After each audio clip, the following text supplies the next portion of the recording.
ప్రచారం నా చేతుల్లో లేదు. మీరు చేసే కార్యక్రమాలకు వెసులుబాటు కల్పించడం ముఖ్యమంత్రిగా నా చేతిలో ఉంది, కానీ ప్రచారం అనేది ఇక మిగతా పెట్టుబడులతో కూడుకున్న వ్యాపార సంస్థలు వ్యాపార ప్రయోజనాలను దృష్టిలో పెట్టుకొని వాళ్ళు ప్రచారం కల్పిస్తున్నారు. కాకపోతే నా వరకు నేను కమ్యూనిస్టు సోదరులను ఉప్పుతో పోలుస్తా.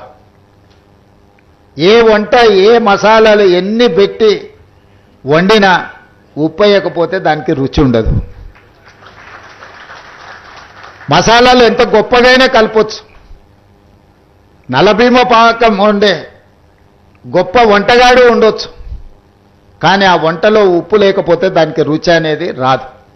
ప్రజా సమస్యల మీద కూడా ఎర్రజెండా కనిపించినప్పుడే ప్రజా సమస్యలు పరిష్కరించడానికి ప్రజలకు ఒక విశ్వాసం. అది మేము ఎన్ని చెప్పినా వీళ్ళు అధికారంలోకి రావడానికి ఆలోచన చేసి చెప్తున్నట్టు ఉన్నారని అనుకుంటారు.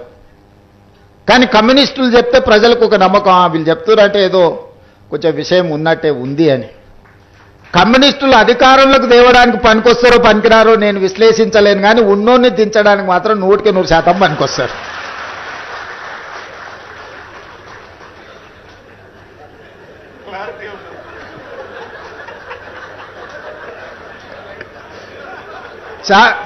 వేదిక మీద ఉన్న నాయకులకు నేను చెప్పిన విశ్లేషణ నచ్చకపోవచ్చు, కానీ నా భావాన్ని కూడా ఇక్కడైనా చెప్పకపోతే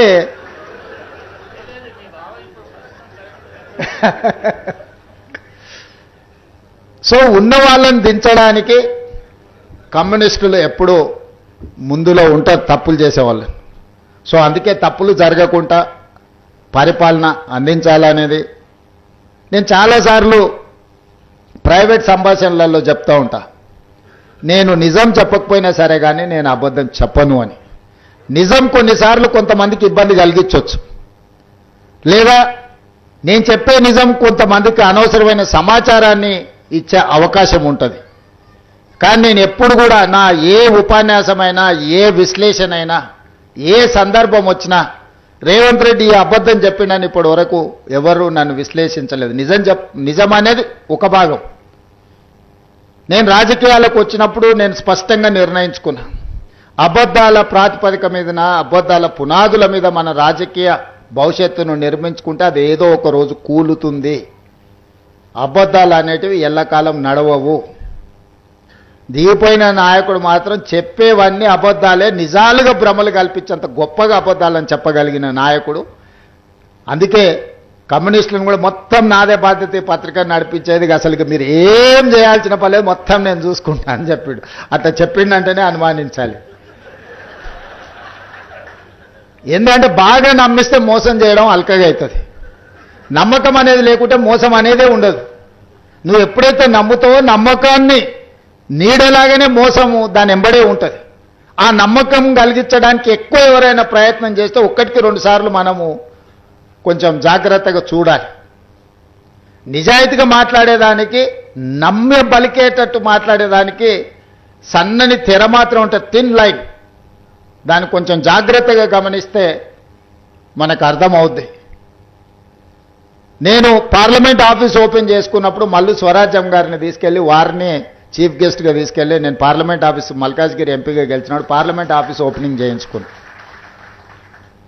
మా పార్టీ నాయకులు చాలామంది పెద్దలు ఉన్నా మల్లు స్వరాజ్యం గారిని వారికి ఆరోగ్యం బాగాలేకపోయినా రాలేను అన్నంత పరిస్థితి ఉన్నా వాళ్ళ కుటుంబ సభ్యులను మాట్లాడలేదు, వాళ్ళ కమిట్మెంట్ అనేది చాలా ముఖ్యం అని నా పార్లమెంట్ ఆఫీసును మల్లు స్వరాజ్యం గారు, నేను కాంగ్రెస్ పార్టీ వర్కింగ్ ప్రెసిడెంట్ ఉండి దేశంలోనే అతిపెద్ద పార్లమెంట్ నియోజకవర్గమైన మల్కాజ్గిరికి ఎంపీగా ఉండి నా పార్లమెంట్ కార్యాలయానికి ముఖ్య అతిథిగా మల్లు స్వరాజ్యం గారిని పిలిచి వారి చేత ప్రారంభింపజేసుకున్నానంటే నా కమ్యూనిస్టుల పట్ల అపారమైన గౌరవం ఉంది. సరే రాజకీయాలలో ఒకసారి కలిసి పని చేస్తాం, ఒకసారి విడిపోయి పని చేస్తాం, కలుస్తుంటాం విడిపోతుంటాం, ఇవన్నీ పరిస్థితులు, పార్టీలు, వ్యవస్థ.